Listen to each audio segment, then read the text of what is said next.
Hello, guys and gals. Me, Mutahar, and today we got to talk about some pretty serious stuff with the government. I think I broke the law. In fact, I believe I've made an illegal video. Ladies and gentlemen, months ago, I made a video where I talked about this thing called the Flipper Zero. Now, you can look back through my YouTube history. Just type Some Ordinary Gamers Flipper Zero. Great video. I enjoyed it. And I talked about this little product right here, okay? So again, just to fire it up, this is the little Flipper Zero. Now, if you don't remember this product, it was all over TikTok, all over YouTube as like the ultimate hacker Swiss Army knife. And it was something where people were mostly just like opening the gas caps or in what actually the charge port on a Tesla, right? So you know when you walk into like a parking lot in a near a grocery store and you see like rows of Teslas parked up and shit, because it seems like everyone owns one these days. You can send a little signal out through this device and it would just open the Tesla gas cap. So that was one of the memes floating around on TikTok, and it was pretty harmless stuff. But then you got into some pretty serious, spooky situations where apparently people were stealing cars, committing grand theft auto. And listen, stealing cars and content creation is actually more closely attributed than you would imagine. It wasn't long ago we were looking at the Kia boys, sticking USB cords into old ass, Kia cars and running around with them in the state of Wisconsin. Or no, is it Wisconsin? I think it's Wisconsin, right? It's Minnesota, no, not Minnesota, and then, yeah, I think it's Wisconsin, okay? I'm not too great on my U.S. geography, but anyways, you get the point. Now, during this spree of TikTok content creation and YouTube content creation, there was a lot of creators who apparently made videos talking about stealing vehicles, stealing cars using this device.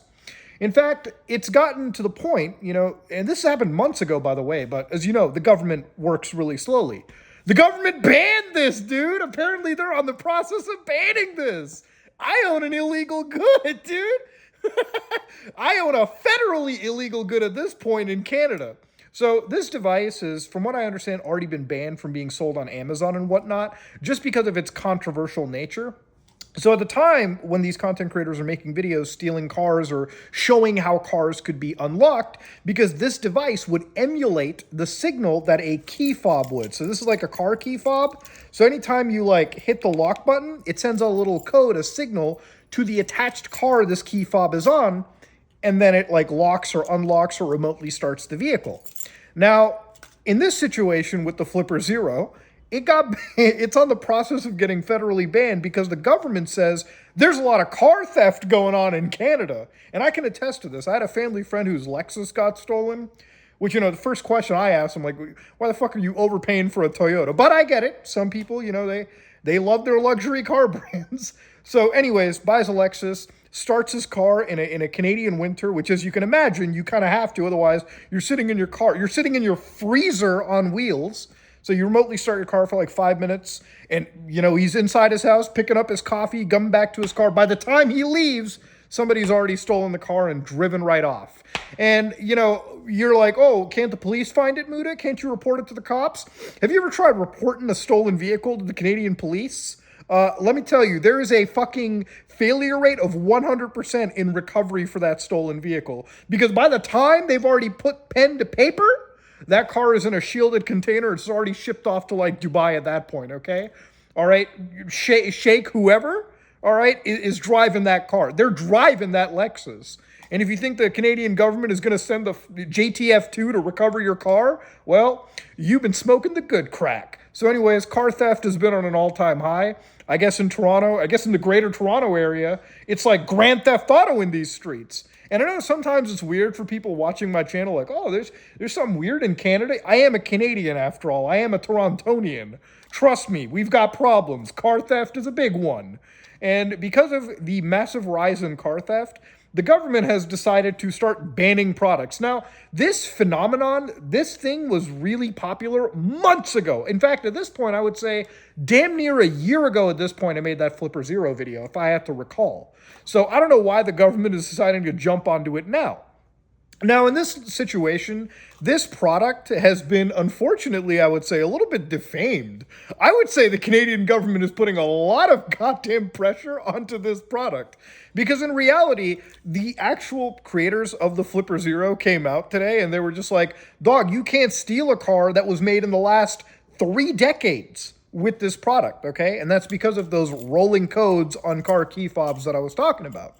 But yeah, I guess if we really had to attribute me doing something illegal, I guess I now own a federally illegal good in Canada, a controlled electronic product.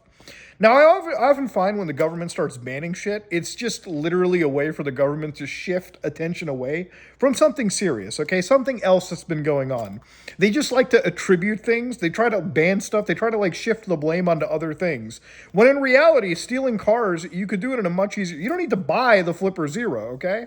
You want to unlock the car, you break the goddamn fucking window, or you jimmy it open and you're inside it anyways.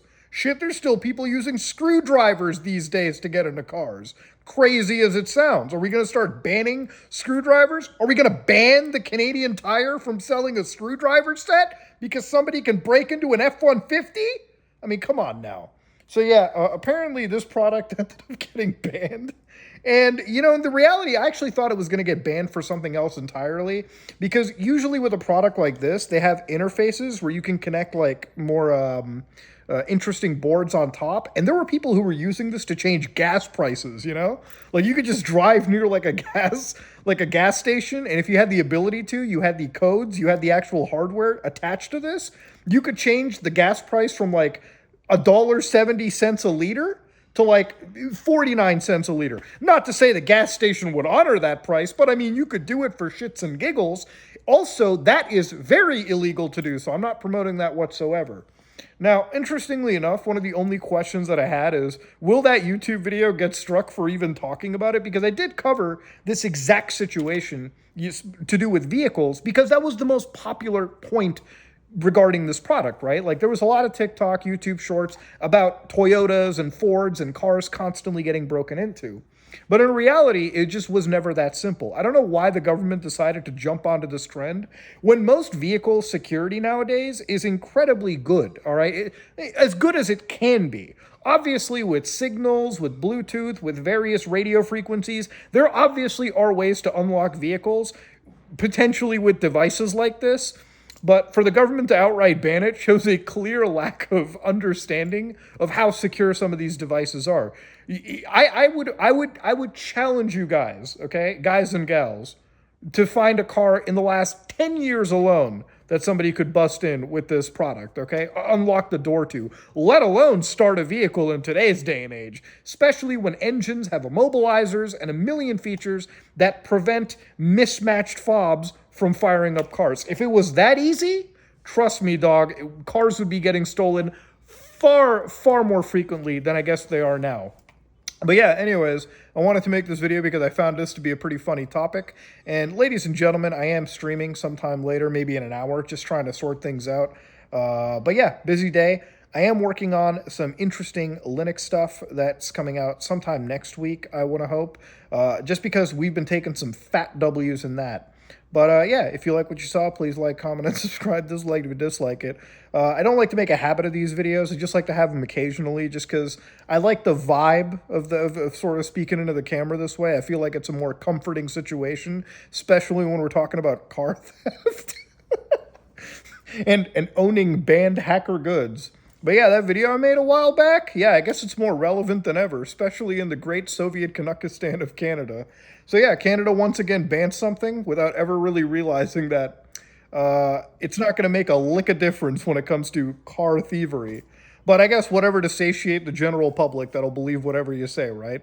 Ladies and gentlemen, hopefully you learned something. I feel like these videos are really out of pocket sometimes. Like somebody comes in here, it's like, I learned about rolling codes and how hard it can be to steal vehicles. And I learned about RF frequencies and whatnot.